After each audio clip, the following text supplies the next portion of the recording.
வணக்கம். கோவை நீலகிரி செய்திகளுக்காக நான் உங்கள் தமிழ் வெங்கடேசன். கோத்தகிரி புனித மேரி பெண்கள் மேல்நிலைப் பள்ளியில் 78வது ஆண்டு விளையாட்டு தினம் வெகு கோலாகலமாக நடைபெற்றது.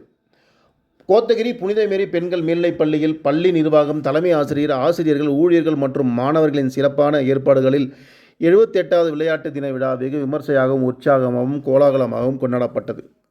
இதில் தலைமை விருந்தினராக கோவையைச் சேர்ந்த அனைத்து வணிக மகளிர் சங்கத்தின் நிறுவனரும், சமூக ஆர்வலருமான திருமதி ராதா பெல்லன் அவர்கள் கலந்து கொண்டு விளையாட்டு தின விழாவை தொடங்கி வைத்து சிறப்புரையாற்றினார். கௌரவ விருந்தினராக சீனியர் லாலே ஸ்டெல்லா, செய்தியாளர், புனித மேரி பெண்கள் மனிதவளத்துறை பள்ளி கோத்தகிரி கலந்து கொண்டு அனைவரையும் உற்சாகப்படுத்தும் வகையில் சிறப்புரையாற்றினார். இதில் மாணவிகளின் திறமைகள் பிரகாசித்த மேடை. மாணவ மாணவிகள் பல்வேறு தனித்திறமைகளை வெளிச்சம் போட்டு காட்டிய இந்த விளையாட்டுப் போட்டிகள் பெற்றோர், ஆசிரியர்கள் மற்றும் விருந்தினர்களை கவர்ந்து பாராட்டுகளை பெற்றது.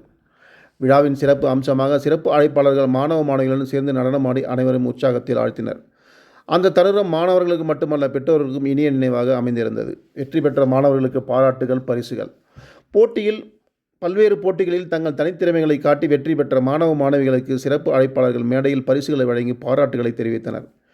மாணவர்களின் முயற்சியும் திறமையும் பெருமையுடன் அங்கு பாராட்டப்பட்டது. விழாவில் மாணவ மாணவிகளின் கண்கவர் கலை நிகழ்ச்சிகள் அனைவரையும் மிகவும் கவர்ந்தது.